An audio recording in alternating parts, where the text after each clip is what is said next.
I was warned about the snow before I arrived. Not the storms or the cold, or how quickly visibility could disappear. Those were expected. What they mentioned, almost as an afterthought, were the tracks.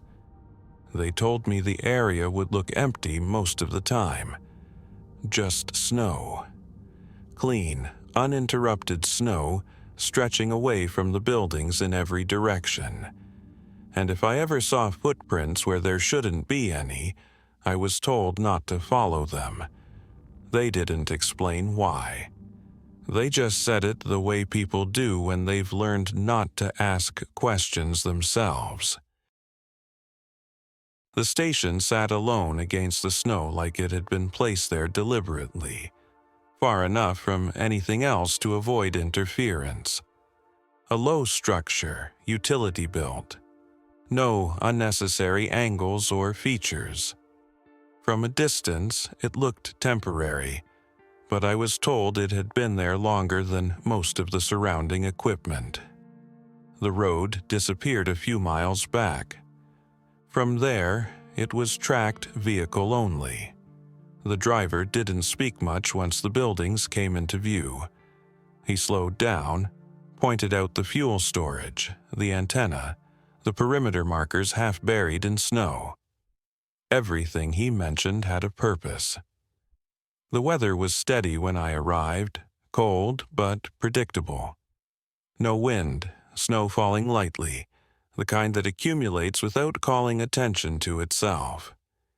It made the place feel quieter than it should have been, like sound had to work harder to travel.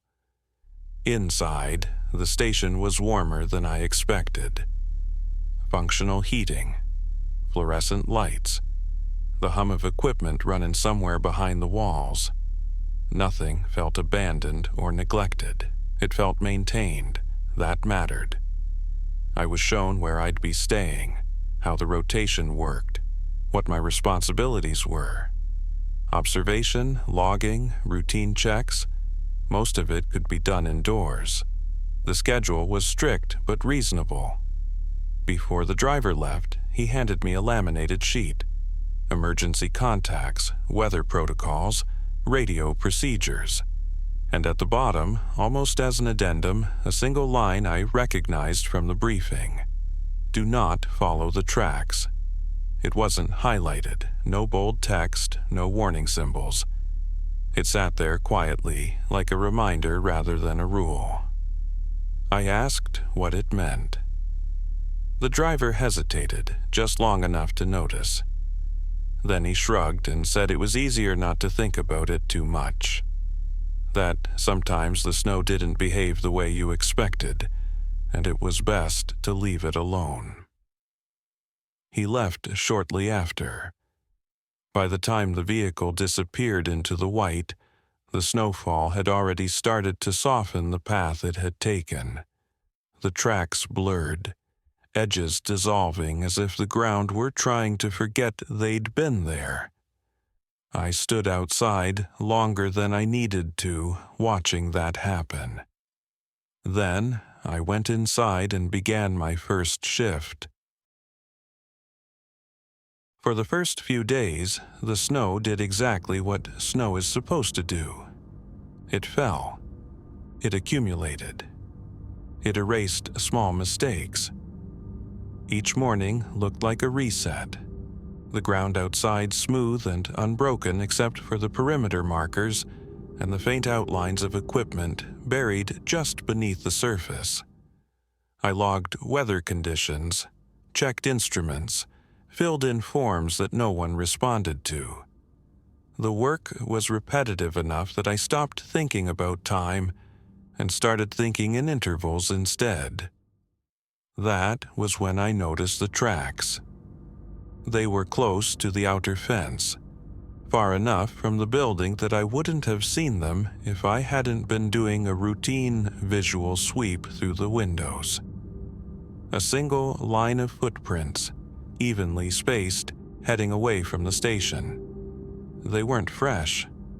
The edges had softened slightly, dusted over by new snow, but they were still clear enough to follow with your eyes. I checked the logbook. No entries mentioned anyone going outside. There hadn't been a shift change. No vehicles had arrived or left. The station was meant to be occupied by one person at a time. Me. I went back to the laminated sheet, running my finger down the list until I reached the line at the bottom. Do not follow the tracks. Seeing the footprints made that sentence feel different. Less like a general warning, more like a response to something that had already happened before. I didn't go outside. That part wasn't difficult. Curiosity was there, but it didn't outweigh the sense that the rule existed for a reason I didn't yet understand. I made a note in the logbook instead. Time, location, direction of travel, no commentary. By the next morning, the tracks were gone. The snowfall hadn't been heavy enough to erase them completely. They should have left at least a trace, a faint compression in the snow. But the ground was smooth again, as if no one had ever walked there at all. That should have been reassuring. Instead, it made me look more carefully the following day. When new tracks appeared 2 nights later, they were closer to the building. Same spacing, same depth. Leading in a slow curve that suggested intention rather than haste. Again, no record of movement. No radio messages, no explanation. I stood by the window for a long time, tracing their path until they disappeared into the white. The rule echoed in my head, unchanged and unhelpful. Do not follow the tracks. What it didn't say was who made them, or why they kept appearing. After that, I started checking the ground before I checked anything else. It became part of the routine without me deciding it should be. I'd wake up, make coffee, glance at the instruments, and then go straight to the windows facing the open snowfields around the station. Most mornings there was nothing. When there were tracks, they never appeared in the same place twice. Sometimes they came from the tree line and stopped short of the fence, ending abruptly as if whoever had been walking there had decided against continuing. Other times they began in open snow, several meters away from anything solid, and moved outward in a straight, unhurried line. Those bothered me more. Tracks are supposed to lead somewhere. To a building, a vehicle, a person. These didn't always do that. Some of them simply existed. A sequence of footprints laid carefully into the snow, then nothing beyond them. I stopped trying to count how many sets I'd seen. Instead, I started noting their characteristics. Depth, spacing, direction. They were always the same. Whoever made them took measured steps. No dragging, no uneven pressure, no signs of slipping or correction. Even when the snowfall was heavier, the impressions beneath were consistent, as if the weight and gait never changed. Once, after a particularly quiet night, I noticed something that made me close the logbook and start over. A set of tracks circled the station. Not tightly, not like someone pacing. It was a wide loop, deliberate, maintaining a careful distance from the building itself. The path curved around the perimeter, intersecting older tracks that had already been softened by fresh snow. The newer footprints avoided those intersections. They didn't cross, they adjusted. I followed the path with my eyes until it returned to its starting point. The loop was complete. Nothing extended beyond it. I checked the timestamps on my equipment logs. No gaps, no power fluctuations, no indication that I'd slept through anything unusual. The radio was silent when I keyed it, static answering me after a brief delay. I didn't say anything. there was no one to say it to. By the time I looked back out the window, the snowfall had picked up just enough to blur the outer edges of the loop. Not erase it, just soften it, the way handwriting fades when you rub it gently with your thumb. I realized then that the tracks weren't random. They weren't even reactive. They were being placed, and the snow wasn't covering them up by accident. It was preserving them just long enough for me to notice. I tried the radio again that evening. Not because I expected an answer, but because it felt wrong not to acknowledge what I was seeing anymore. I kept my report factual, times, locations, distances from the building. I avoided speculation. When I finished, I waited. The static returned after a delay that felt slightly too long to be comfortable. No voice followed it, no instruction, no request for clarification. I logged the attempt and moved on. The next morning, there were tracks again. They were closer than before. Not near the fence this time, but within the marked perimeter. The snow there was usually untouched, kept clear only by wind and accumulation. Seeing footprints inside that boundary made my first instinct a practical one. Security breach. I checked the locks, the sensors. Everything was normal. Nothing suggested anyone had approached the building itself. The tracks stopped several meters away, facing toward the structure, as if whoever made them had stood there for a moment before turning back. I looked for signs of hesitation in the snow. There weren't any. Later that day, while reviewing older logs, I noticed something I'd overlooked before. References to tracks appeared sporadically in the entries, scattered across different rotations and different names. The descriptions were brief and unremarkable, always followed by a return to routine tasks.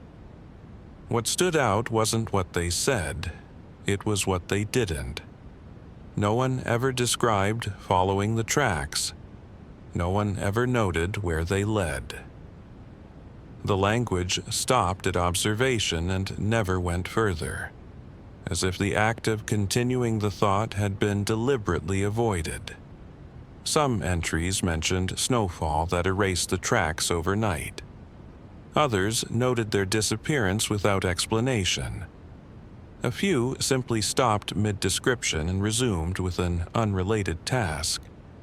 I realized then that the rule wasn't just about safety. It was about containment. Certain tracks were meant to be seen, documented, acknowledged, and then left alone. Others, I suspected, were being ignored on purpose, not because they were harmless, but because engaging with them in any way carried a cost that wasn't written down. That evening, I noticed something new. A fresh set of footprints appeared just beyond the window I used most often. They didn't approach the building. They didn't circle it. They moved parallel to the wall, keeping pace with it, matching its length before veering away. I had the sudden, unsettling thought that if I had been standing outside instead of inside, the tracks would have aligned with me. The snow began falling more heavily after that, thick enough to obscure the ground within minutes. When I checked again, the footprints were already fading, their edges softening as if the snow were erasing them on a schedule. I didn't feel relieved when they disappeared. I felt as though something had been recorded. The realization didn't come all at once. It arrived slowly, pieced together from things I had already seen but hadn't known how to interpret. The logs, the placement, the way the snow behaved around the footprints, never quite erasing them until I'd noticed them first. The tracks weren't marking where someone had been. They were marking where something had been allowed to be. Once I started thinking about it that way, the patterns made more sense. The loops around the station, the careful distance, the way certain areas were never crossed, no matter how many sets appeared nearby. Those weren't limitations, they were boundaries. I went back through the logs again, this time looking at the dates instead of the descriptions. The tracks appeared more frequently at regular intervals, not daily, not weekly, but with a rhythm that suggested adjustment, as if whatever system governed them was refining itself over time. I noticed something else then. Whenever a log mentioned tracks close to the building, the next entry, sometimes hours later, sometimes the following day, would include a line about snow accumulation being heavier than expected, or visibility changing suddenly. Small things, natural things, but they always coincided with proximity. I stepped outside for the first time since noticing the pattern. Only a few meters, just far enough to feel the cold fully, the silence pressing in from every direction. The snow around the building was untouched, smooth and unbroken, except for my own footprints. They sank into the surface with the same depth I'd seen in the others. That shouldn't have bothered me. But when I looked down, I realized the spacing was wrong. Too even, too measured. I hadn't been walking that carefully. I backed up and returned inside immediately, closing the door behind me and watching the window until my breath slowed. The next morning, there was a new set of tracks. They began exactly where mine had ended. They continued outward into the snow, following the same direction I'd faced before turning back. The impressions were identical in depth and spacing, indistinguishable from the others I'd documented. It was then I understood the purpose of the rule. Following the tracks didn't lead you somewhere. It completed them. The system wasn't reacting to movement. It was responding to recognition, to engagement. The tracks only extended when someone acknowledged their existence by stepping into the pattern. The snow wasn't a warning, it was a ledger. And by stepping outside, I had made an entry. After that, I stopped checking the windows as often. Not because the tracks stopped appearing, but because I no longer felt the need to confirm them. The knowledge settled in quietly, the way cold does when you've been exposed to it long enough. You stop reacting. You start accommodating. The logs continued to fill themselves with neutral observations. Snowfall, visibility, equipment status. I stopped mentioning the tracks entirely. So did everyone else, according to the older entries. That was when I noticed the gaps. Long stretches of time where nothing of note was recorded. Not because nothing happened, but because nothing needed to be acknowledged anymore. The system had adjusted. The boundaries were set. One morning, I woke to complete stillness. No wind, no falling snow.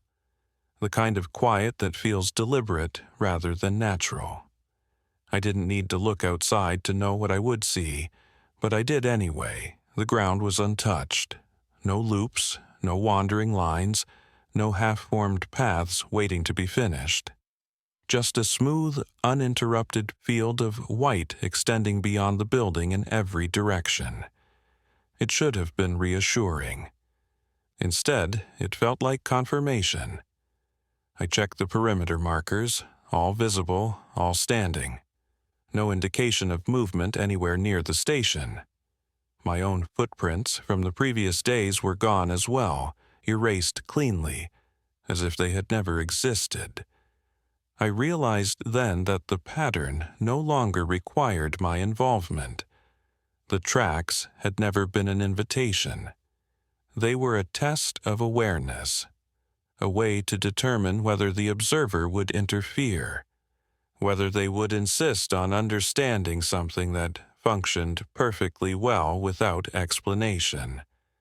I had failed that test the moment I stepped outside. By recognizing the system, I had completed my role within it. The radio crackled once that afternoon, not with a message, but with a brief burst of static that resolved into silence almost immediately. No follow-up, no voice, just a confirmation that the channel was still open. I didn't respond. That night, snow began to fall again. Light, even, erasing nothing, because there was nothing left to erase. When I went to bed, I didn't dream of being followed or trapped. I dreamed of standing still while something finished arranging itself around me. By the time I woke up, the ground outside was already smooth, waiting